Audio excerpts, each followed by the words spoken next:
Hidup ini ada baik, ada buruk, ada gelap, ada terang, dan manusia silahkan milih, ada kebebasan. Oke, jadi setiap orang bebas untuk milih. Silahkan. Kalau kamu baik, itu pilihanmu sendiri. Kalau kamu jelek, pilihanmu sendiri. Jangan mengkambing hitamkan Tuhan. Kan kita sering Tuhan jadi kambing hitam. Apa-apa, ya sudah takdirnya gini Pak, sudah nasnya kayak gini Pak. Itu mengkambing hitamkan Tuhan. Bahkan katanya orang Zoroaster, enggak, kita itu bebas kok. Kenapa kok nilaimu jelek? Ya karena kamu males, kan simple. Kamu kan gak bisa, lu males saya itu kan sudah takdirnya Allah Pak. Nggak iso ngono. Kalau ada Umar bin Khattab, kamu bisa dipukuli itu.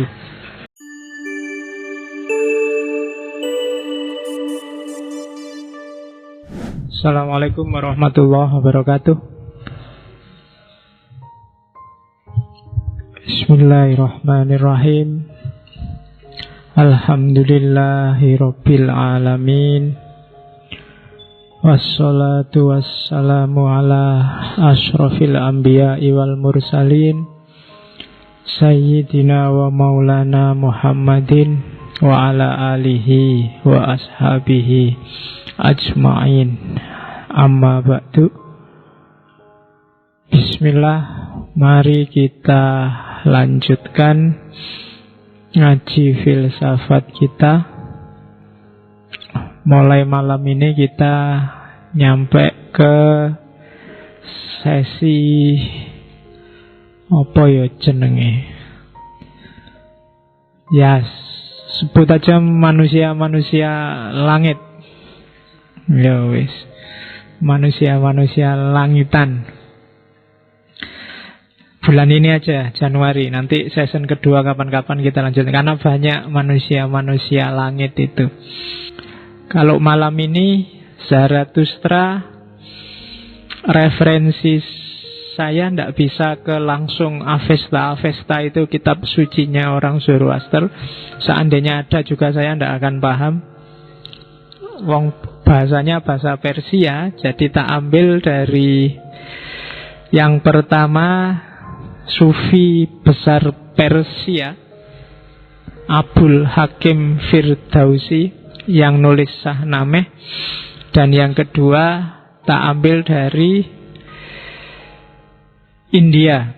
Ada seorang intelektual namanya B.S. Murty. Orang ini meneliti ajaran-ajarannya Zarathustra selama 47 tahun.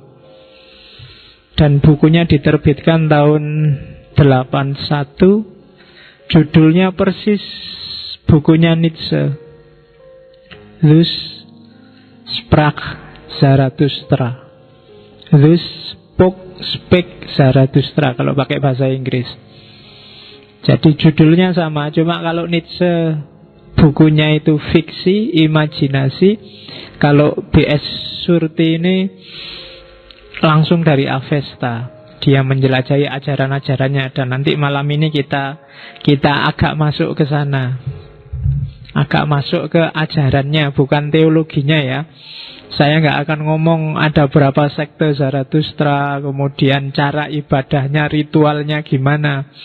Yang paling terkenal dari Zoroaster itu kan ibadah, cara dia menguburkan mayat. Kalau bagi orang Zoroaster lama, kalau sekarang sudah mulai dikubur di bumi. Kalau zaman dulu nggak boleh. Orang mati itu dibakar, dikubur, atau yang sejenis itu. Kalau dikubur mengotori bumi, kalau dibakar mengotori api.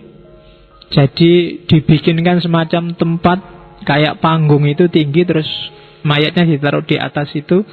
Kalau ada burung pemakan bangkai datang ya dimakan, kalau enggak ya dibiarin aja sampai habis, tinggal tulang. Dulu tapi. Dan masih ada beberapa ritual yang lain. Oke, bismillah. Saya hampir setengah yakin kalian masih asing dengan orang ini. Hampir setengah lagi. Jadi saya harus pelan-pelan ngomongnya. Kamu ngerti ini pokoknya penyembah api gitu aja biasanya. Padahal jangan salah, Zoroaster itu di banyak referensi disebut dialah monoteis pertama. Jadi agama yang punya satu Tuhan satu-satunya pertama itu Zoroastrian. Oke. Ya lahirnya di Persia. Rasnya ras Arya. Saya tidak tahu ilmu geografimu kayak gimana, tapi manusia itu kan rasnya, ras paling populer kan 3. Ada Mongoloid, ada Kaukasoid, yang ketiga Negroid. Terus ada ras-ras khusus kayak Australia itu ada Australoid, kemudian di Jepang ada Ainu dan yang sejenisnya. Kalau kita ini ras kuning, Mongoloid. Ada juga yang hitam, tapi hitamnya kan hitam khas Indonesia, bukan hitam Negroid. Kalau hitam Negroid itu mungkin Indonesia Timur, khas Negro. Ada nggak yang hitam sini? Nggak lah ya. Kalau Jawa itu kan bukan hitam tapi coklat. Ya coklat gosong lah. Rodo peteng itu kan coklatnya gosong. Nah, orang-orang nanti yang merintis Zarathustra ini kan ya rasnya pasti Kaukasoid. Jadi Kaukasoid itu nanti di Eropa Timur itu ada 2-3 suku yang satu ketika dia ya sekitar abad-abad ya 6.000 lah, 6.000 sebelum Masehi, 3.000, 6.000 sebelum Masehi yang mengembara. Mereka pecah-pecah kemudian mengembara ke selatan, kemudian berhenti di Eropa sekarang. Yang terkenal itu Romawi dan Yunani. Nanti beberapa di antaranya ada tinggal di pegunungan, namanya pegunungan Kaukakus. Itu nanti yang sehingga mereka disebut ras Kaukasoid. Nah, yang tinggal di atas gunung ini menyebut diri mereka orang-orang yang tinggal di tempat yang tinggi. Kemudian diringkas jadi orang-orang yang tinggi. Orang-orang yang tinggi kalau pakai bahasa mereka namanya Aryan. Itu nanti sehingga mereka disebut ras Arya. Nanti kelompok ini nanti jalan lagi ke selatan, nyampe lah ke Persia. Persia itu tidak cuma Iran, termasuk Afghanistan dan sekitarnya. Kemudian beberapa melanjutkan sampai ke India bagian utara. Disitulah nanti lahir sekitar abad-abad 600 sebelum Masehi, satu zaman dengan era lahirnya filsafat di Yunani. Zaman Pitagoras dan kawan-kawan lahirlah Zarathustra. Dan menurut sejarah Zarathustra ini adalah gurunya Pitagoras. Yang Pitagoras ini nanti membuka cabang mistik versi Yunani yang melahirkan aliran namanya Hermetisme. Yang cabang rasionalnya itu kan nanti jadi hermeneutik. Itu inspirasi dewanya sama Hermes. Jadi itu dia orang besar, ya terkenal lah. Puncak ajarannya nanti ketika ada, jadi Iran itu kan nanti ada 3 dinasti besar sebelum Islam datang. Achaemenian, kemudian Parsian, dan yang ketiga Sasanian. Nah ini hidupnya di dinasti Achaemenian yang awal. Rajanya yang paling terkenal namanya Cyrus kedua, yang terkenal adil, terkenal bijaksana, dan menguasai hampir setengahnya dunia. Seluruh Asia dikuasai, kemudian Eropa sebagian dikuasai. Namanya Cyrus kedua, dikenal adil, dan bagi banyak mufassir sebenarnya Iskandar Zulkarnain yang menutup, yang bikin tembok menghalangi Ya'juj dan Ma'juj itu sebenarnya bukan Alexander the Great Eropa itu, tapi Cyrus kedua ini. Dan Cyrus kedua ini punya jasa besar terhadap orang-orang Yahudi. Jadi orang Yahudi itu kan Iki paling dongeng tok isine ya ndak apa-apa lah kalian rodong ndak ngerti sejarah ndak apa-apa. Orang Yahudi itu kan puncaknya zaman Nabi Sulaiman yang nanti dikenal dengan Solomon Temple, kemudian Masjidil Aqsa dan lain-lain. Pada sekitar tahun-tahun 700-an sebelum Masehi, tahun-tahun itu dia kan setelah meninggalnya Nabi Sulaiman, Yahudi itu kan pecah jadi dua. 12 suku anak-anaknya Nabi Yakub itu kan pecah jadi 2 suku besar. Yang utara 10 suku itu Israel, kemudian yang selatan suku Yudea hanya 2 suku. Tapi dua-duanya nanti habis. Yang suku Israel digempur oleh dinasti Assyria, Raja Assyria zaman itu. Sementara yang Yudea dihabiskan oleh Nebukadnezar dari Babilonia. Semuanya dijadikan budak, tidak ada yang selamat satupun. Terus datanglah Cyrus II ini membebaskan mereka, dan Cyrus II ini bisa menaklukkan Babilonia dan menyelamatkan orang-orang Yahudi. Mereka dikembalikan, diperbolehkan membangun lagi kuil Solomon, dikembalikan lagi ke tanah tumpah darahnya. Jadi jasanya besar. Dan inilah nanti mungkin ada banyak sekali ajaran-ajarannya Zoroaster, Zarathustra yang masuk. Entah itu sengaja apa enggak, atau hanya mirip saja tapi isinya meh podo sama ajaran 3 monoteisme besar hari ini: Yahudi, Nasrani, dan Islam. Nanti ajaran-ajarannya mirip. Termasuk yang saya ingat setan. Setan itu istilah dari bahasa Persia dulunya. Sebelumnya orang Yahudi tidak mengenal istilah setan. Kalau menyebut kejahatan, kejelekan biasanya pakai istilah ular. Tapi setelah kenal dengan Zoroaster, kenal istilah setan. Termasuk paradise. Itu sebenarnya istilah dari bahasa Persia juga, nanti jadi bahasa Inggris jadi paradise, masuk ke Arab jadi Firdaus, ya kan, surga. Termasuk juga di agama Zarathustra ada kisah semacam Isra Mi'raj. Jadi ada tokoh agama yang dinaikkan oleh Tuhannya, ya. Kalau kita sekarang kan namanya Allah, mengunjungi surga, mengunjungi neraka, muter-muter di akhirat terus balik lagi selama 1 malam. Persis kisahnya. Tapi kisah ini berabad-abad jauh sebelum Nabi Muhammad Isra Mi'raj sudah ada.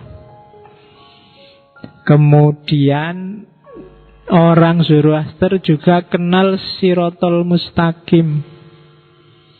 Jadi katanya orang Zoroaster, orang mati itu 3-4 hari masih ada di jasadnya, tapi nanti hari kelima dia akan masuk ke dunia akhirat, disuruh menyeberang. Jembatannya namanya jembatan Sinfon. Jadi jembatan ini kalau orangnya baik, jembatannya lebar. Kalau orangnya jahat, jembatannya jadi sempit. Dan kalau gagal lewat ke situ, dia akan masuk ke dunia bawah yang penuh dengan kemurungan dan kesedihan. Jadi kita menyebutnya neraka. Tapi nerakanya orang Zoroaster gambarannya nggak kayak neraka kita. Pokoknya di situ isinya sumpek, remeng-remeng, galau, pokoknya isinya perasaan yang nggak enak semua, kebetean dan kegalauan ngumpul di situ. Itulah neraka. Gambarannya orang Zoroaster. Kalau di Islam kan neraka itu pokoknya di sana ada apinya, ada peralatan tukang lengkap di sana untuk ya kan ada palu, lengges, pokoknya ada di sana semua. Kalau orang Zoroaster gambarannya beda. Terus kalau yang sukses nanti masuk ke surga. Oke, itu contoh-contoh bagaimana ajaran Zarathustra itu dekat sama ajaran monoteis, atau jangan-jangan memang sumbernya sama. Cuma hanya kita nggak banyak kenal. Kita kenalnya Majusi aja. Di Al-Quran memang disebut Majusi. Tapi jangan salah, Majusi itu Majus itu agama yang diberontak oleh Zarathustra. Agama pagan, politeis, sebelum lahirnya Zoroaster. Yang sehingga si Zarathustra ini termasuk mujaddid, pembaharu, nabi yang membawa ajaran baru, sehingga dia dimusuhi. Riwayatnya agak mirip riwayatnya Nabi Muhammad. Jadi Zoroaster, Zarathustra ini umur 15 tahun dia jadi rohaniwan, jadi ulama agamanya sendiri, agama sebelum lahir Zoroaster. Cuma dia tidak puas. 15 tahun sudah jadi kiai. Kalian masih ABG, orang ngerti apa-apa. Dia sudah jadi ulama besar. Umur 20 tahun dia pamit ke orang tuanya, pingin mengembara, mencari kebenaran, karena dia nggak puas sama agamanya sendiri. Dan ini dilakukan selama 10 tahun. Sampai umur 30 baru dia dapat pencerahan. Ya, gambaran pencerahannya kalau di buku-buku dia semacam ketemu cahaya yang luar biasa, kemudian dapat banyak inspirasi. Setelah itu dia bertekad untuk mendakwahkan ajarannya. Cuma 10 tahun dia dakwah, pengikutnya hanya 1, sepupunya sendiri. Ya, 10 tahun itu, jadi sampai dia umur 40. Ya, bandingkan dengan Nabi kita Muhammad kan, di antara yang Islam awal kan juga sepupunya sendiri, Ali. Nah, setelah itu baru ajaran ini berkembang ketika Zarathustra berafiliasi dengan seorang raja di daerah Iran Utara. Saya agak lupa namanya. Tapi raja inilah nanti yang mulai mempopulerkan ajaran Zoroaster. Sampai hari ini berkembang. Dan agama paling tua yang hari ini masih hidup bagi banyak orang itu ya Zoroaster. Meskipun pengikutnya tidak sampai 1 juta, hitungannya masih ratusan ribu. Karena pusatnya Iran, ya kebanyakan kan sudah Muslim. Jadi Zoroaster itu, kalau katanya Will Durant yang nulis sejarah agama-agama, itu agama yang tidak bisa dibunuh. Dia dihabisi oleh Romawi, tapi juga Zoroasternya masih hidup. Islam datang dihabisi oleh Islam, tapi Zoroasternya masih hidup. Jadi hari ini banyak yang tinggal di Iran, meskipun nggak terlalu banyak. Mungkin lebih banyak yang tinggal di daerah India. Makanya tadi B.S. Murty tadi ya termasuk yang dari daerah India. Jadi itulah Zarathustra. Dia orang besar, mitos-mitosnya banyak. Ada mitos yang cerita bahwa Zarathustra ini begitu lahir dia nggak nangis, tapi ketawa. Nggak ada kan, bagi kamu kan aneh, bayi mesti nangis, enggak. Katanya kalau Zarathustra ini lahirnya begitu lahir langsung ketawa. Dan ada cerita juga dia mirip Isa. Jadi dia lahir tidak ada bapaknya. Ibunya perawan yang suci lah di era itu, yang tiba-tiba hamil, kemudian anaknya lahir, anaknya ketawa. Meskipun ada juga yang cerita ya ada bapaknya, ada nama bapaknya juga. Cuma karena memang referensinya simpang siur, ya sampai hari ini mungkin referensi tepatnya gimana banyak orang tidak tahu. Kalau cerita-cerita kemukjizatannya banyak, silahkan dicari sendiri. Dia bisa menaklukkan segala jenis binatang. Tidak cuma ngajak ngomong kayak Nabi Sulaiman. Kalau ada masalah dengan binatang, dia selalu dibela oleh binatang yang lain. Pokoknya banyak cerita-ceritanya, cuma kita nggak akan sibuk di situ. Kalau sibuk di situ jadinya dongeng. Kapan-kapan aja kalau dongeng, atau di luar ini eman-eman. Kita kan mau fokus ke pemikirannya. Ada hikmah apa sih yang bisa kita ambil dari seorang Zarathustra, tokoh besar pada zamannya. Selama ini kan kita hanya kenal penyembah api gitu aja. Sebenarnya bukan apinya yang disembah. Sama kayak kalian ngomong orang Hindu nyembah patung. Itu kan pasti bukan patungnya yang disembah. Kalau di agama namanya ikonoklasme. Jadi isme-isme yang berhubungan dengan ikon. Ikonnya mereka itu api. Sama lah kayak kita. Meskipun gak persis, kita punya ikon Ka'bah. Mereka punya ikon api. Tapi yang disembah pasti bukan apinya. Mereka punya Tuhan sendiri yang disebut Ahura. Atau kadang disebut, kamu bacanya Ahura Mazda. Dan Tuhan ini nanti punya, kamu menyebutnya ada Tuhan jelek, Tuhan jahat biasanya. Sebenarnya bukan Tuhan jahat.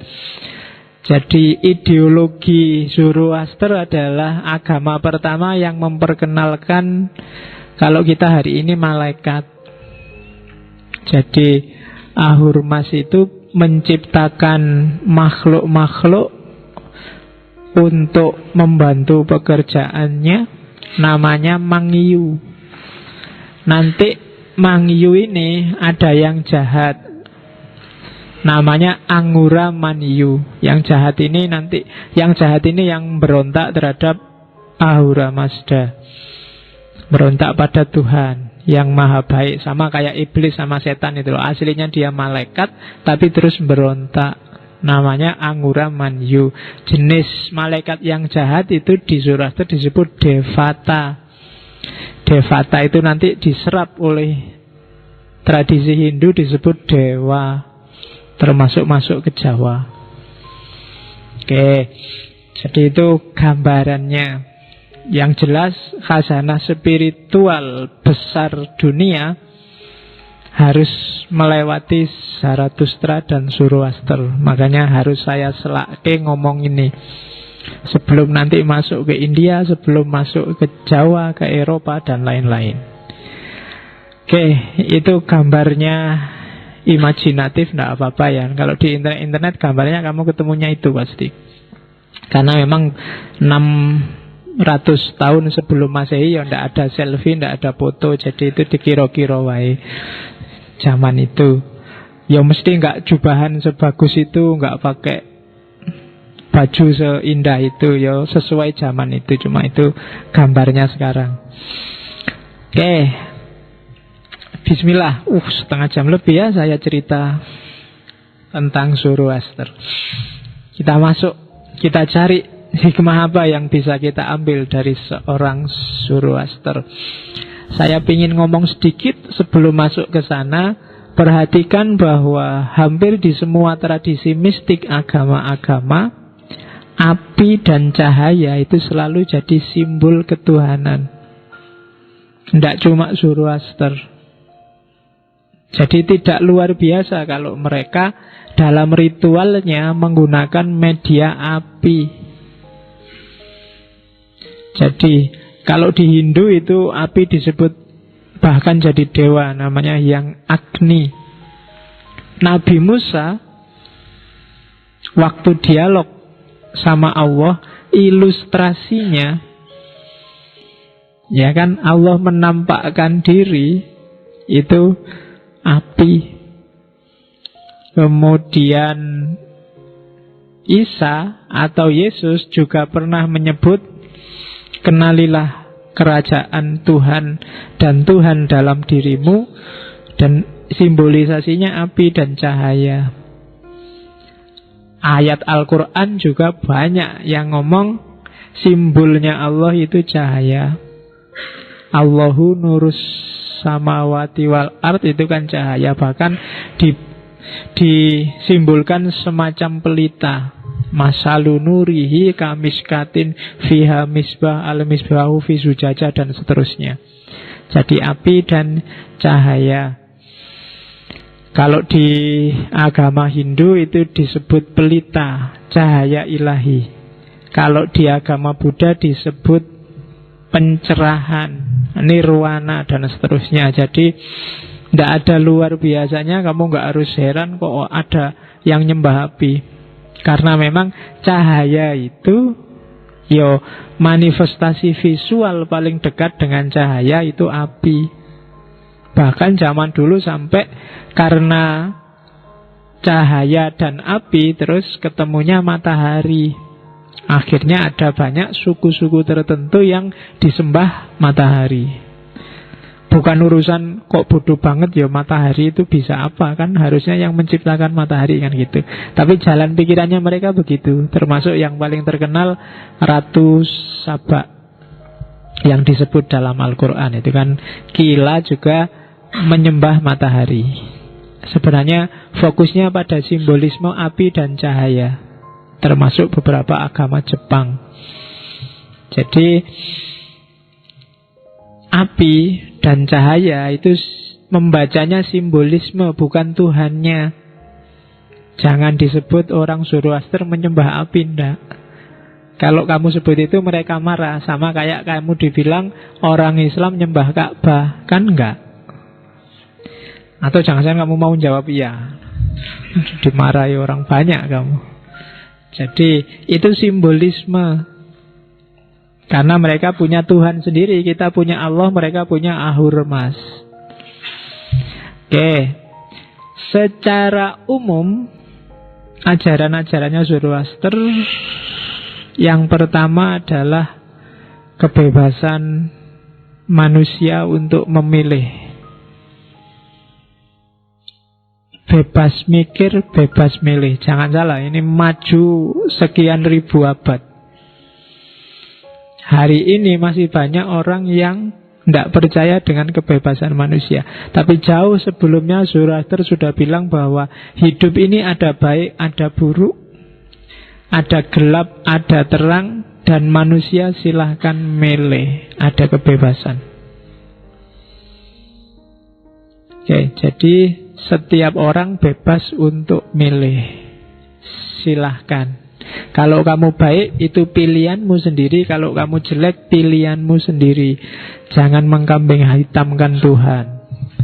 Kan kita sering Tuhan jadi kambing hitam. Apa-apa, ya sudah takdirnya gini Pak, sudah nasnya kayak gini Pak. Itu mengkambing hitamkan Tuhan. Bahkan katanya orang Zoroaster, enggak, kita itu bebas kok. Kenapa kok nilaimu jelek? Ya karena kamu males, kan simple. Kamu kan gak bisa, lu males saya itu kan sudah takdirnya Allah Pak. Nggak iso ngono. Kalau ada Umar bin Khattab, kamu bisa dipukuli itu. Ya kan? Karena ada maling yang kecekel terus dia, loh kok saya ditangkap ini gimana? Saya maling ini kan sudah takdirnya Allah. Nah, terus Umar bin Khattab bilang, ya saya mukuli kamu juga takdirnya Allah. Jadi kamu bonyok semua juga takdirnya Allah. Oke, jadi gayanya orang Majusi, orang Zoroaster nanti menginspirasi beberapa kalangan di dunia Islam belakangan melahirkan kelompok namanya Qadariyah. Makanya ada hadis yang bagi beberapa kalangan hadis do'if. Ya, meskipun itu do'if kan berarti dibikin oleh ulama tertentu pada zamannya yang bilang Al-Qadariyah itu majusu hadhil ummah. Orang Qadariyah itu majusinya umat Islam. Maksudnya apa sih? Karena orang Qadariyah memfatwakan kebebasan manusia. Dan ajarannya Zoroaster itu manusia itu bebas. Mirip. Sehingga ada ulama yang bilang dan menisbatkan fatwanya itu ke Nabi. Padahal Qadariyah itu munculnya jauh setelah Nabi meninggal. Jadi secara matan kalau Nabi bilang Al-Qadariyah itu majusu hadhil ummah, itu dipertanyakan. Tapi itu menunjukkan bahwa memang ada kemiripan antara Qadariyah sama Majusi. Terus implikasinya apa? Berarti baik buruknya manusia, sukses tidaknya manusia, itu kuncinya ada di manusia itu sendiri. Dan besok akan ada hari pembalasan. Kalau manusia milih yang baik, ya besok sukses menyeberang Sirotol Mustaqim, versinya orang Zoroaster. Kalau tidak sukses, ya kamu akan jatuh ke neraka, versinya mereka. Itu pesan yang kedua. Pesannya Zoroaster yang ketiga, ini pesan umum ya, kita belum masuk ke detail. Jadi dunia ini hakikatnya baik, maka jangan lari dari dunia, jangan menghindar dari dunia, jangan anti dunia. Dunia ini diciptakan oleh Allah. Kalau kamu benci dunia, berarti benci yang menciptakan dunia. Ya kan? Ini kadang-kadang kan kita agak kebablasan. Yuk, jangan tergoda oleh dunia, tapi jangan benci oleh dunia. Tidak tergoda itu bukan berarti terus benci. Ini yang kadang-kadang kita salah paham. Katanya orang Zoroaster, benci dengan ciptaan berarti benci dengan penciptanya. Saya benci Pak hidup dunia ini rusak semua. Loh, dunia yang ciptain siapa? Allah lah. Berarti kamu benci juga sama Allah. Tidak boleh hidup dengan menyangkal dunia. Kita harus hidup di dunia, menerima dunia sesuai keadaannya. Itulah perwujudan rasa ridho dan syukur kita pada Tuhan. Versinya orang Zoroaster. Saya sebut versinya orang Zoroaster. Kalau kamu merasa cocok, ya ambillah. Kalau enggak, ya enggak apa-apa. Karena kadang-kadang kalau di tradisi studi agama ini namanya passing out. Kita keluar sebentar dari kotak kita, kita menjelajahi kotak yang lain, nanti kembali ke kotak kita lagi dengan wawasan yang lebih baru dan segar. Itu namanya passing out. Tidak apa-apa, jangan takut. Wah, nanti belajar Zoroaster saya jadinya murtad, Pak. Menganggap semua agama benar. Tidak akan nyampe ke sana, percayalah. Wong kamu belajar ateis Nietzsche kan nggak jadi ateis toh. Kalau urusan malas sholat ya aslinya memang ngono. Tidak ada hubungannya sama Nietzsche. Jadi hiduplah di dunia, terimalah dunia ini apa adanya, baik dan buruknya, ikhlaslah. Jangan menggugat yang bikin dunia. Katanya orang Zoroaster. Terus karena tadi manusia punya kuasa, punya kebebasan, ya kalau dunianya rusak, ya harus diperbaiki. Cuma perbaikan itu tidak bisa sendiri-sendiri, harus bareng-bareng. Nggak mungkin 1-2 pencerahan itu. Kalau 1-2 efeknya ya hanya dimiliki oleh 1-2 orang, harus bareng-bareng. Sejago apapun kiai, ulama, umarok, kalau umatnya, rakyatnya tidak ikut tercerahkan, tidak ikut jago juga, tidak akan terjadi perubahan. Kamu ganti presiden setahun 3 kali, tidak akan ngubah Indonesia kalau kamunya sendiri tidak ikut bareng-bareng ngubah Indonesia. Itu ajaran-ajaran pokoknya Zoroaster. Jadi ajaran sosialnya orang harus berubah bareng-bareng ke arah yang lebih baik. Ajarannya tentang realitas, realitas itu harus diterima, jangan ditolak, jangan melarikan diri dari dunia. Ajaran utamanya tentang manusia, manusia itu bebas, milih. Jadi pesan-pesan utamanya itu Zoroastrianisme, di luar liturginya, di luar ritual-ritualnya. Oke. Ini sahadatnya. Sahadatnya sangat bermoral, kaidah-kaidah moral.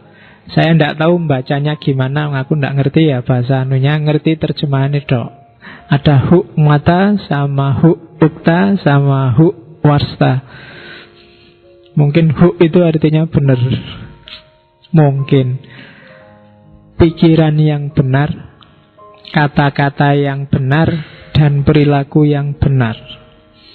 Diingat-ingat urutannya ya. Jangan dibalik.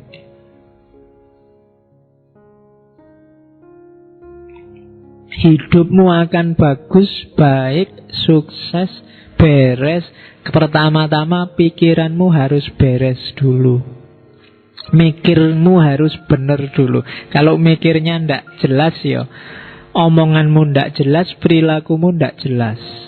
Karena kata-kata dan perilaku itu buahnya pikiran. Jaga sebaik-baiknya. Jangan sampai pikiranmu itu mubadir, nyeleweng, ndak kepake. Eman-eman itu separuhnya bekalnya wahyu dari Allah itu kan 50-50. Ada yang tertulis Al-Quran, ada yang kauniyah. Yang kauniyah itu bacanya harus pakai akal. Nabi ketika disuruh Iqra itu Al-Quran belum jadi, belum ada. Iqra pasti pakai akal, baca realitas. Jadi pikiran yang benar, hukmata. Maka kalau ada yang tanya, apa sih gunanya kamu ngaji filsafat itu? Latihan mikir yang benar. Kelihatannya simpel, tapi kunci nyawanya hidupmu ada di pikiran. Kalau fisikmu sakit, apa aja dari fisik yang sakit tidak akan merubah statusmu dari manusia. Tapi begitu akalmu yang sakit, status kemanusiaanmu dipertanyakan. Ya kan? Jadi mikir dulu yang benar. Kalau sudah mikir yang benar, baru kamu bisa ngomong yang benar. Kalau omonganmu sudah benar, perilakumu juga harus benar. Jadi konsisten tiga-tiganya. Kata-kata benar gak ada gunanya kalau perilaku tidak benar. Kata-kata benar, pikiran gak benar, itu biasanya trik. Trik itu maksudnya ya acting. Kayak artis itu loh. Artis itu kan kelihatan bagus, mungkin kadang acting jadi wali, kadang acting jadi ulama, kadang acting jadi pejuang. Ya cuma acting. Dia cuma ngapalin skrip, menjalankan skenario-nya orang. Pikirannya gak jalan. Tidak diawali dari pikirannya sendiri. Maka hidup jangan terlalu banyak acting. Jadi dirimu sendiri, mikir yang benar, ngomong dan berperilaku yang benar, yang otentik versimu. Wong kamu bukan apa-apa kan, tidak butuh pencitraan macam-macam. Jangan gampang terpengaruh kan. Sekarang kan banyak orang pingin dicitrakan jadi anak baik, pingin dicitrakan jadi anak gaul, pingin dicitrakan. Ketika pingin dicitrakan itu biasanya tidak otentik kamu lagi. Jadi yang otentik, mikir sendiri mana yang baik, yang pas menurut kamu. Oke, kamu boleh punya jenggot, boleh nggak jenggoten, asal pilihanmu sendiri. Nggak ada sini yang jenggoten ya. Nggak ada, nggak apa-apa. Jenggot itu kan nggak wajib. Oke, ada sedikit-sedikit tapi tidak ada yang banyak. Karena memang gen kita itu ras mongoloid itu memang tidak gampang keluar jenggotnya. Beda sama yang daerah timur tengahan sana. Evolusi kita sudah lebih sempurna. Oke, orang ini. Oke. Jangan nunggu nanti yang jenggotan kamu sebut, wah evolusinya belum tuntas ini. Oke, kita lanjutkan lagi. Tidak apa-apa kan ada. Ini jenggot kita kan masih eceran satu-satu, nggak banyak. Kapan-kapan kalau punya jenggot ya jangan beli eceran lah, sak selop langsung yang biar. Oke, dilanjutkan. Oke, Tuhannya Ahurmas. Ahurmas itu bukan nama, sifat sebenarnya. Ahura Mazda ya Tuhan. Itu sama kayak kamu nyebut Allah atau Jehovah, bahasa Ibrani. Ahu itu yang hidup, Ra itu yang menganugerahkan. Jadi yang maha memberi, yang maha hidup. Mazda itu dari bahasa Sanskerta, meskipun sekarang dipakai nama mobil itu ya, Mazda. Dari bahasa Sanskerta Mahada. Jadi maha itu agung, da itu pemberi. Di Indonesia istilah maha kan diserap. untuk semua sifat-sifat Tuhan. Maha besar, maha penyayang, maha pengasih. Ya, mahasiswa termasuk juga. Jadi maha itu agung, da itu pemberi. Jadi Ahura Mazda kalau diringkas mungkin ya dia yang maha hidup, maha pemberi. Jadi bukan nama, sebenarnya itu sifat. Jadi dan satu-satunya penguasa kehidupan, penguasa kebijaksanaan, penguasa cahaya, penguasa kebenaran. Ini potongan-potongan dari tulisannya B.S. Murty yang ngambil dari kitabnya orang Zoroaster yang saya sebut tadi, namanya Avesta. Saya lihat di internet banyak tulisan yang bilang ternyata di Zen Avesta, kitabnya orang Zoroaster, itu sudah diramalkan kedatangannya besok Nabi Muhammad. Nggak apa-apa sih. Itu saya tidak tahu orang yang ngomong kayak gini apa dia setuju dengan Zoroastrianisme atau enggak. Karena dalam diskusi yang lain dia bilang Zoroaster itu musyrik, bikinannya manusia, nyembah api. Tapi kok ya percaya kalau di kitabnya orang Zoroaster ada ramalan Nabi Muhammad. Harusnya kan ramalan itu nggak dipercaya, wong itu dari orang Zoroaster loh. Tapi kok ya seneng ada ramalan kayak gitu. Itu sebenarnya mau bilang bahwa lo mungkin ya benar Zoroaster itu, jangan-jangan mau bilang gitu. Kalau logikanya kan begitu. Kalau kamu terima bahwa ramalannya benar, besok ada Nabi Muhammad, berarti Avesta itu benar. Kalau Avesta benar, jangan-jangan orang Zoroaster benar. Kamu bilang di Injil, di Bible sudah diramalkan kedatangannya Nabi Muhammad. Loh, katanya Bible karangan, ndak asli lagi. Jangan-jangan itu palsu. Kok kamu sudah seneng kayak gitu? Kita kan sok-sok gitu kan. Ahok bilang, wah agama paling baik itu Islam loh. Kamu kan seneng luar biasa, kamu sebarkan kemana-mana. Ya kamu kan harus ngukur itu kan. Itu ucapan itu basa-basi, atau ucapan itu serius, atau trik, atau apa, kan harus gitu. Zaman dulu nggak cuma kayak Ahok ngomong kayak gitu. Ada yang sudah masuk Islam, ikut naik haji, sampai orang-orang cium tangan semua. Dia bilang Islam itu luar biasa, bagus, indah. Namanya Senuk Horgronye. Iya kan? Tapi ya itulah kita, nggak konsisten. Pokoknya golek senengin tok, nyari enaknya sendiri, logikanya nggak dipakai. Maka yos kita pakailah logika, latihan mikir yang beres. Oke. Ahura Mazda itu senantiasa hadir, kapanpun, dimanapun.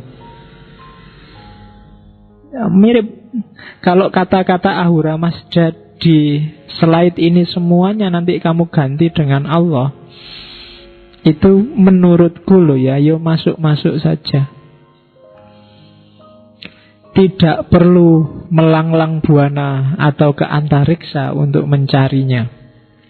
Dengan hati yang murni dan kesucian nurani, engkau dapat menemukannya di dalam hatimu sendiri. Maka jangan heran kalau Zarathustra ini sangat berpengaruh dalam pikiran para sufi Persia nantinya. Al-Hallaj, Suhrawardi, Rumi, dan kawan-kawan. Karena memang ajarannya sangat dekat. Terus pegunungan dan samudra tidak bisa memisahkanmu dengan Ahura Mazda. Tapi pikiran yang jahat dapat memisahkanmu darinya. Pikiran yang jahat itu kebencian, niat ngerusak orang lain, ingin mencelakakan orang lain. Segala pikiran yang jelek dan jahat itu akan memisahkan kita darinya. Hati-hati dengan sekedar pikiran yang jahat. Kalau dalam dirimu kamu merasa, kan Allah bilang wa nafakhu fihi min ruhi, ruhnya Allah itu kan tidak mungkin jelek, pasti bagus, suci, baik. Yang bagus, suci, baik tidak akan bisa dicampur dengan yang jelek. yang jahat, yang kotor. Kalau kamu memasukkan yang jelek, yang jahat, yang kotor, maka yang bagus, yang jernih akan terpinggirkan. Air itu jernih, tapi begitu kamu masukkan kotoran, ya dia akan jadi kotor. Jadi hati-hati dengan pikiran yang jahat. Baru pikiran loh ya, belum perbuatan. Apalagi perbuatan. Makanya mikir nggak boleh jelek, mikir nggak boleh ngeres. Kalau gambar ngeres yang masuk ke sini, emangnya Allah mau tinggal di situ kamu jajar sama gambarnya itu? Ya kan? Kalau gambar yang nggak beres yang kamu masukkan ke sini kan nggak mau jajar sama yang itu, mesti pergi. Jadi masukkan yang baik-baik, biar kamu tidak berjarak dengannya. Nah, itu inspirasi dari Zoroaster. Terus teorinya orang Zoroaster sewaktu adharma. Adharma itu, dharma itu kan kalau di Hindu kebajikan setiap orang. Adharma berarti kekacauan. Jadi ketika terjadi kekacauan spiritual, dunia ini kacau dan rusak, maka jangan takut. Kayak saya bilang di awal tadi, akan ada jenius yang diutus oleh Tuhan untuk menyelamatkan manusia. Mujaddid, nabi, utusan, rasul. Allah kan selalu begitu. Seandainya kita yakin nabi sudah, kenabian sudah berakhir, tapi kewalian dan mujaddid kan tidak, pembaharu kan tidak. Setiap sekian puluh tahun sekali akan datang pembaharu. Oke, itu teori selanjutnya. Teori selanjutnya tentang ketuhanan Zoroaster, Ahura Mazda menampik pengorbanan dan persembahan yang mahal. Yang diterima apa? Pengorbanan yang ikhlas dari hati nurani. Apapun yang kamu persembahkan pada Tuhan. Kalau di Islam, kamu sholat itu kan persembahan. Kamu persembahkan tenagamu, kamu persembahkan pikiranmu, kamu persembahkan hidupmu. Inna sholati wa nusuki wa mahyaya wa mamati. Itu kan persembahan lillahi rabbil alamin. Persembahan itu tidak ada gunanya kalau tidak ikhlas, tidak dari hati nurani. Sholatmu itu tidak ada value-nya kalau rasanya masih kewajiban. Kewajiban itu kan tidak ikhlas berarti. Kayak kamu minggu depan wajib pakai seragam ya, itu kan kamu kepeksa gawe, kalau nggak gawe gimana? Itu berarti tidak ikhlas. Ketika tidak ikhlas, value-nya nggak kelihatan. Pak, kenapa ada orang sholat tapi masih kurang ajar? Korupsi ini jalan terus, umroh juga rajin. Kenapa bisa begitu? Ya karena ibadahnya nggak punya value. Kenapa nggak punya value? Formalitas, tidak ikhlas, kewajiban. Ya kan? Kamu kan merasa sholat itu beban luar biasa kan? Wah, udah sholat isya belum ya? Ayo kan nendang sholat kan? Jadi rasanya dikejar-kejar, tiap hari disuruh sholat. Rasanya kan begitu. Seolah-olah jangan-jangan kamu nggak butuh sholat, tapi Allah lah yang butuh sholat. Padahal apa sih manfaatnya sholatmu bagi Allah? Kan nggak ada. Tapi kamu merasa kalau pokoknya gitulah yang kamu rasakan sholat itu. Ibadah apapun, puasa itu, kalau boleh sebenarnya puasa ya jangan sebulan lah, atau sebulan dibagi-bagi setahun, tiap bulan 2 hari itu kan enak Pak. Misalnya, kenapa kamu usul kayak gitu? Karena kamu merasa berat. Kenapa berat? Karena bagimu itu masih kewajiban. Dan Allah tidak butuh sebenarnya sholatmu, puasamu, yang butuh kamu. Oke, jadi pengorbanan harus ikhlas. Ikhlas itu kamu ridho pada Allah, sehingga nanti Allah ridho padamu.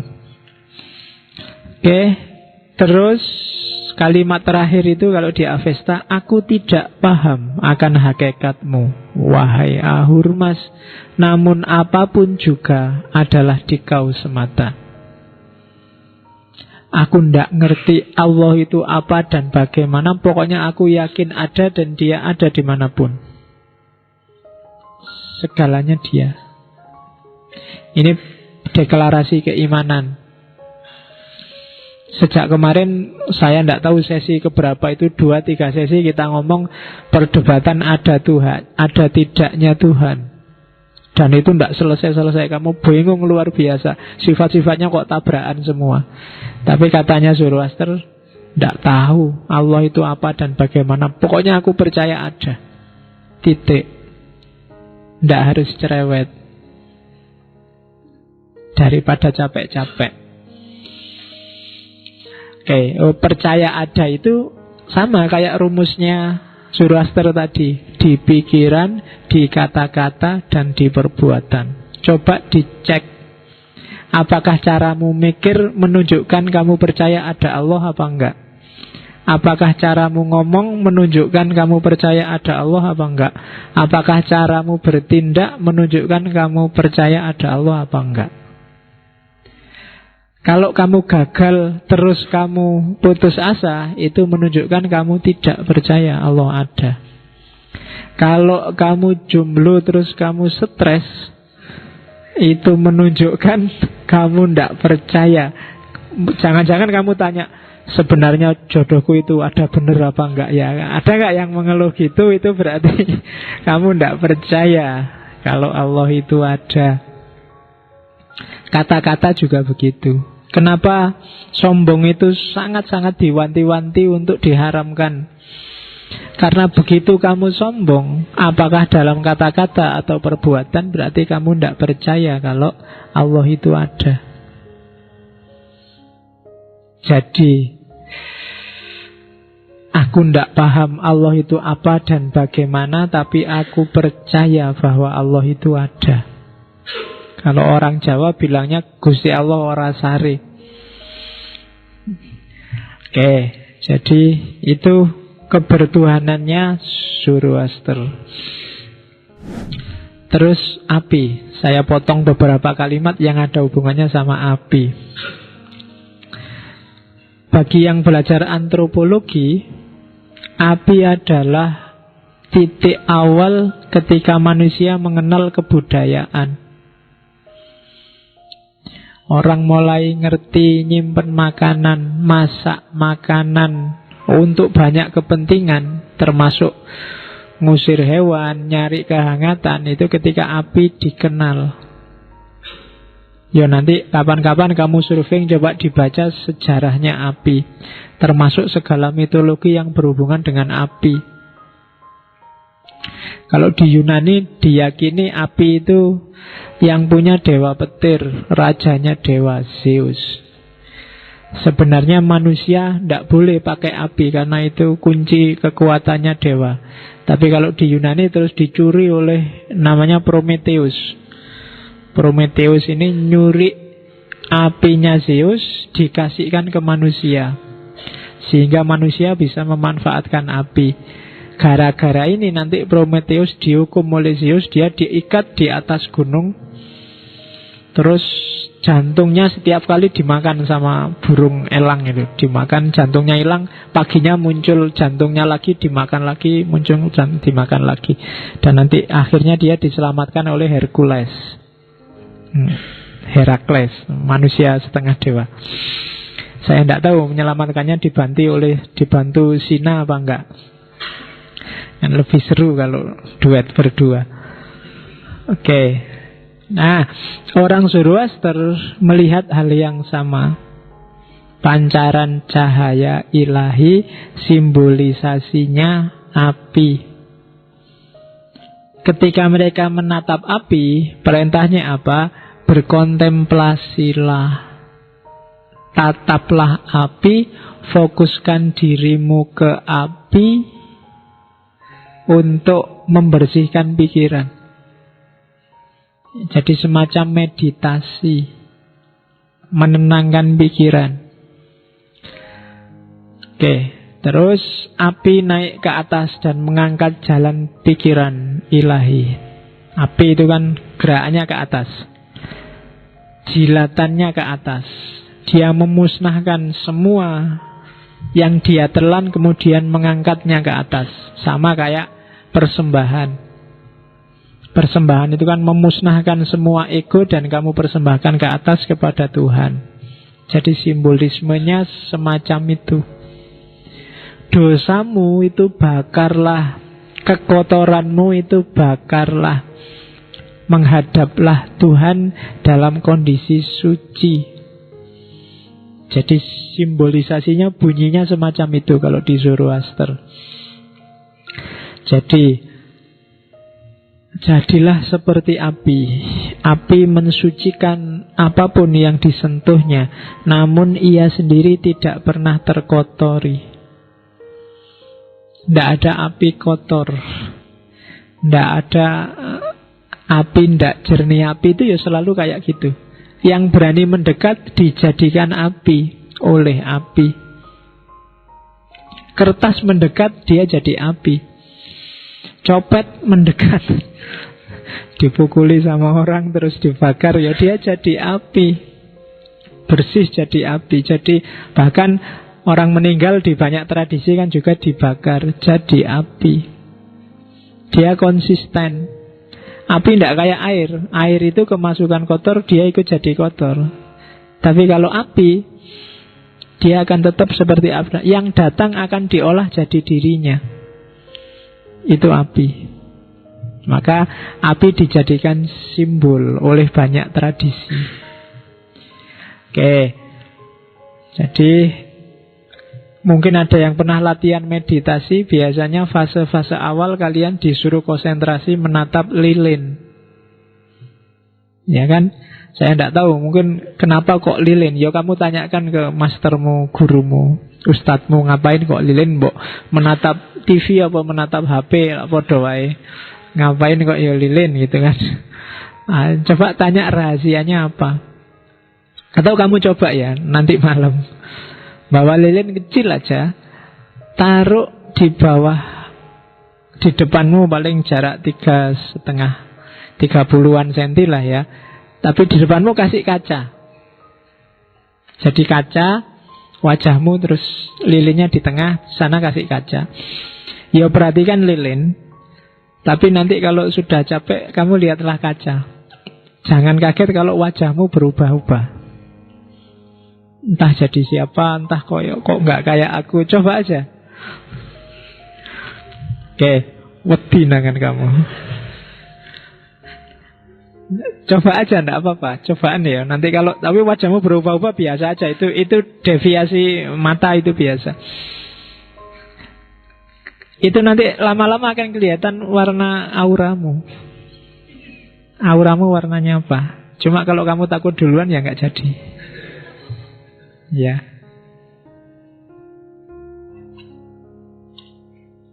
Ya aura itu menunjukkan karaktermu. Dan itu kalau auramu agak surem, remeng-remeng apa ndak jelas apa saatnya harus diperjelas biar hidupmu enak. Kalau kamu sedang galau itu auranya juga berubah. Sebenarnya setiap orang bisa merasakan. Kalau kamu ketemu temenmu nggak ngomong aja dia sedang sedih kan kamu bisa merasakan. Oh ndak kayak biasanya ya. Itu biasanya ada hubungannya sama aura. Kamu kan nggak pernah belajar aura. Yang kamu pelajari aurat. Kamu tiap hari nonton aurat, nggak pernah belajar yang gitu-gitu. Oke. Terus kematian. Dia punya filosofi yang khas. Orang-orang ini tentang kematian. Saya kapan itu baca buku yang luar biasa dari tradisi Hindu tentang perjalanan jiwa setelah mati. Jadi setelah kamu meninggal, nanti akan melihat cahaya yang warnanya ini. Cuma ketika cahaya masih warnanya ini, jangan dipedulikan, jangan diikuti. Ikutilah terus jalanmu ke cahaya yang warnanya ini saja. Nanti di level, tadi perjalanannya saya tidak tahu itu yang nulis pernah mati balik lagi apa gimana. Tapi bisa detail menjelaskannya. setelah perjalananmu ini selesai, kamu akan dikasih pilihan macam-macam. Nah, kalau ada yang tertarik silahkan. Jadi perjalanan jiwa setelah mati. Jadi termasuk kapan putus apa? Karena jiwa kita dengan jiwa astral itu ada semacam talinya. Itu yang bikin tiap kali mimpi kita bisa balik lagi. Kalau tali ini putus, itu yang disebut meninggal. Nah, itu kapan anunya itu filosofi kematian khas Hinduisme.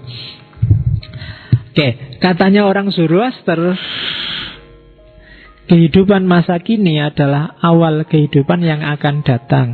Kehidupan ini merupakan tirtayatra, perjalanan suci ke kehidupan yang lebih tinggi. Mirip dengan hampir semua agama yang bilang bahwa hidup ini hanya mampir dari perjalanan kita yang panjang. Jadi mati itu semacam posko sementara sebelum kita melanjutkan perjalanan lagi. Ya nanti puncaknya perjalanan kalau di Hindu ya ketemunya nirwana, moksa di Buddha. Kalau di Islam nanti ada surga. Meskipun di banyak naskah surga itu ya bukan terakhir. Ketemu terakhir itu ya ilaihi roji'un. Jadi kita itu ketemu terakhir ya sama Allah, menyatu bersama Allah. Surga juga termasuk salah satu posko yang harus kita singgahi.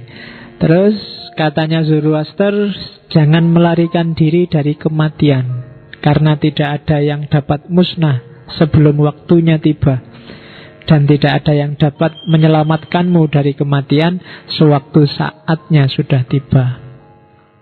Sangat Al-Quran kan, la yastakhiruna sa'atan wa la yastaqdimun. Idza jaa ajaluhum, kalau ajalnya sudah datang ya ndak bisa ditunda. Kamu nggak bisa lari. Oke, itu kan kayak ceritanya siapa? Nabi Sulaiman ada punya sahabat. Satu ketika ada malaikat Israel datang ke Nabi Sulaiman, datang, saya tanggal 7 mau nyabut nyawanya sahabatmu ini. Oh, sama Nabi Sulaiman, wah kamu nyawanya mau dicabut ini. Terus dia pergi jauh, pokoknya biar nggak ketemu malaikat Israel. Terus 2 hari kemudian malaikat Israel datang. Loh, kemana sahabatmu tadi? Dia takut, katanya 7 hari lagi mau dicabut nyawanya. Malaikat Israel malah bilang, itu yang saya bingung. Saya merasa nyabutnya nanti nggak di sini, kok orangnya ada di sini kemarin. Oh, ternyata sudah pas sekarang dia datang ke sana. Jadi tidak mungkin ditunda, nggak mungkin dipercepat kalau sudah waktunya. Jadi satu-satunya yang kamu jangan galau justru itu kematian. Kebalik kan, kamu sumpek luar biasa. Banyak orang stres luar biasa karena takut mati. Justru satu-satunya yang jelas dalam hidup kita adalah kematian. Yang lain nggak jelas semua. Besok anakmu berapa nggak jelas. Besok kamu sukses apa nggak jelas. Besok kamu mau jadi apa nggak jelas. Justru yang jelas satu-satunya, setiap orang besok mesti mati. Jadi kamu nggak perlu galau, nggak perlu mikir, nggak perlu sumpek tentang kematian.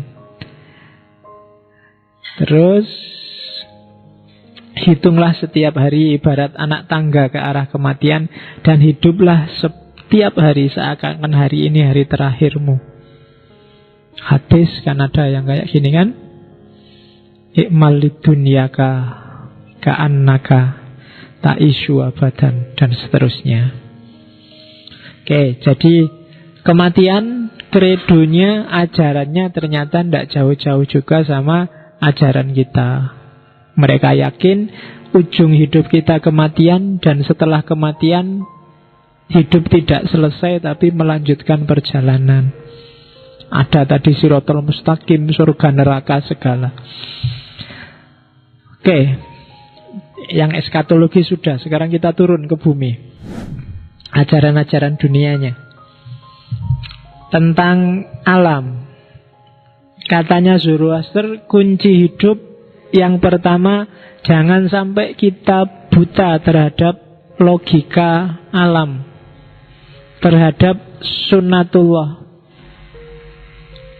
Jadi harus paham logikanya hidup, logikanya alam semesta. Sejauh mana kekuatanmu, kapan kamu bisa sakit atau enggak, apa yang bikin kamu seneng, apa yang bikin kamu ndak enak, apa itu permainan alam. Apalagi urusan fisik.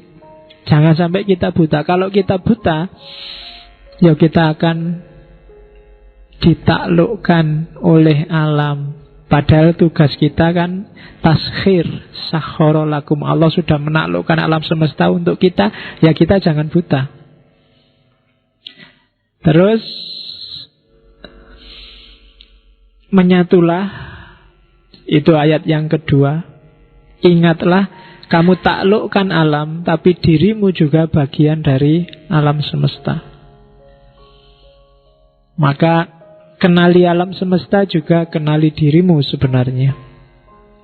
Terus jangan sekali-sekali mencemari bumi, air, dan udara. Ajaran ekologis. Terus rerumputan, tak loncat ya, yang lain dibaca. Mirip semua sama ajaran kita. Rerumputan, pepohonan, angin, ombak, burung-burung, fauna, semuanya bernyanyi, tersenyum, dan tertawa. Yang bisa sumpek, galau, dan nangis itu hanya manusia. Yang lain itu tiap hari ketawa. Pohon itu kamu pukuli, kamu tali buat memean, kamu santai aja, dia ketawa masih goyang-goyang aja. Dia tidak pernah sumpek. Pelajaran luar biasa dari alam semesta, dia selalu tersenyum dan tertawa. Maka kamu manusia bergabunglah dengan orkestra alam. Ikuti iramanya. Makanya tadi belajar tentang alam, ikuti alurnya, ikuti iramanya, maka kamu akan bergabung dengan mereka, nyanyi, tersenyum, dan ketawa bersama. Ya, meskipun kalau pas ketawa sendirian jangan dilihat orang. Nanti kamu dianggap rodo stres. Tapi nikmati aja. Ya sekali-sekali coba diajak ngobrol, ada pohon-pohon di depan itu. Piye bro, kabarnya sudah lama ndak kesini? Tambah gede aja kamu, ndak apa-apa lah. Ngajak ngobrol loh ya. Lah daripada kamu curhat sama temen, sama pacar juga bikin sumpah kalau sama pohon-pohon, sama anu kan. Oke, terus diajak ketawa bersama. Nanti kalau ada yang moto dari jauh masuk Facebook, kamu dianggap wah baru kehabisan obat.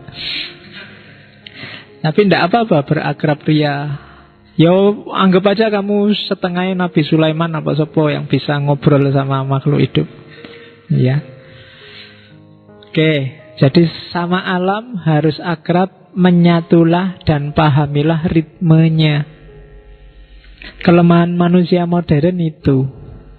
Manusia modern itu menguasai alam semesta, ngerti teorinya, tapi dia tidak masuk bergabung dengan orkestra alam. Malah dia mengacaukan ritmenya. Itu problem besar manusia hari ini. Oke. Terus baik buruk, katanya Zoroaster, baik buruk itu sudah logikanya dunia. Pasangan-pasangan itu sudah modusnya ciptaannya Ahurmas. Ada siang, ada malam, ada seneng, ada susah. Modus hidup memang semacam itu. Ada baik, ada buruk. Maka hidup ini alurnya harus cinta, bukan benci. Kamu disebut anak baik karena ada anak yang buruk. Kamu disebut anak pinter itu karena jasanya anak yang rela jadi bodoh. Loh iya kan? Kamu disebut anak yang rajin itu karena ada anak malas yang ikhlas. Kamu jadi anak rajin. Jadi ndak itu pasangan, kamu jangan membenci, jangan marah-marah, jangan sama yang beda pasangan. Ada siang, ada malam. Siang dan malam gak pernah saingan, gak pernah merasa rival, gak pernah mencaci maki, mengkafirkan. Yang siang mengkafirkan malam, yang malam mensesatkan siang, tidak ada. Masing-masing ada jalurnya sendiri, ada kapasitasnya masing-masing.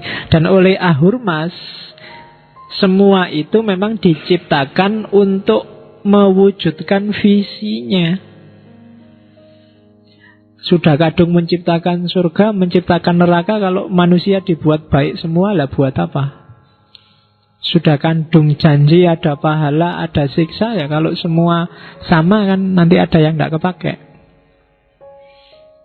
Ya kan?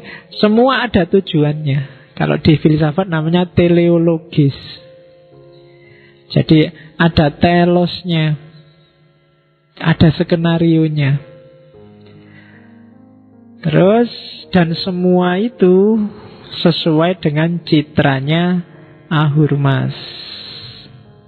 Jadi hidup ini selalu ada baik, ada buruk, ada pintar, ada bodoh, ada siang, ada malam, ada laki-laki, ada perempuan, ada gelap, ada terang. Dan itu alami. Di Indonesia juga kan selalu ada pasangan-pasangan itu kan. Ada pemerintah, ada rakyat, ada dosen, ada mahasiswa, ada takmir, ada takmir. Pasangannya apa? Masjid. Oke. Yang tidak punya pasangan kan hanya jomblo. Ayo kan kamu kan menyebutnya jomblo, tapi percayalah bahwa realitas itu tidak jomblo. Realitas selalu ada pasangannya. Jadi silahkan galau yang masih jomblo, berarti kamu tidak mengikuti hukum alam. Hukum alam itu selalu ada pasangannya. Masa kamu tidak ada pasangannya? Ya kan? Oke. Cinta dan ekstase. Hampir semua agama ngomong tentang cinta. Jadi ibarat api melahap kayu cendanya, seharusnya juga api dalam dirimu demi kasihmu, melahap hatimu demi kasihmu pada Ahurmas. Jadi cinta ketuhanan yang pertama. Cintailah Tuhan. Kalau katanya Ghazali, kalau kamu cinta pada yang cantik-cantik, ketahuilah yang maha cantik itu Tuhan, Allah. Kalau kamu cinta pada yang pinter-pinter, mungkin yang putri suka cowok yang pinter, ketahuilah yang maha pinter itu Allah. Kalau kamu cinta pada yang apapun yang kamu cintai, itu puncak karakternya ketemunya di Tuhan atau Allah. Maha indah, maha cantik, maha bijaksana, apapun itu puncaknya adalah Allah. Maka harusnya cintamu pada apapun membawa dirimu pada Allah. Apapun itu, kamu suka dandan, cinta pada wajah yang cantik, kamu suka apapun itu, coba kamu tarik terus, ujungnya pasti ketemunya yang maha, pasti Allah. Jadi kalau katanya Ghazali, yang paling layak dicintai itu sebenarnya Allah. Jangan berhenti di makhluk, nanggung. Oke, harus dilanjutkan sampai ke Allah cintamu. Meskipun ya karena kita ini agak materialistik, yang non-materi itu susah dicintai. Itu tinggal dilatih logiknya aja. Kalau nggak dilatih ya nggak nyampe. Kalau kamu masih jadi cowok dan cewek matre, nggak akan ketemu sama Allah. Kalau fisik yang hanya jadi patokanmu, kamu berhenti di fisik, pasti nggak ketemu sama Allah. Rumusnya di situ. Tapi susah Pak mencintai Allah. Lebih enak cinta sama yang cakep-cakep. Loh, yang maha cakep itu Allah. Ya Allah tidak kelihatan, Pak. Yang kelihatan ya yang manis-manis, yang... Itu berarti cara mikirmu masih matre. Meskipun tiap hari kamu mengkritisi materialisme. Oke, kamu sendiri masih matre. Terus, setiap manusia baik yang sederhana, berarti yang biasa-biasa saja kayak kita yang awam, maupun yang penuh ekstase, para sufi, para darwis, mendambakan sang kekasih. Kalau kamu bilang, saya ndak itu Pak, ada yang salah dalam dirimu. Kenapa? Karena itu fitrah. Segala sesuatu, fitrahnya adalah kembali ke asal. Dari air kembali ke air, dari tanah kembali ke tanah. Sementara kita dari Allah. Logikanya, normalnya, kita pingin segera ketemu sama Allah. Kalau tidak, ada proses yang tidak pas yang kita jalani. Kalau kamu tak bilang, semoga kamu segera ketemu Allah, kamu kan, wah berarti doain jelek Pak, saya segera mati berarti. Enggak. Justru harusnya setiap jiwa itu rindu untuk kembali ke asalnya.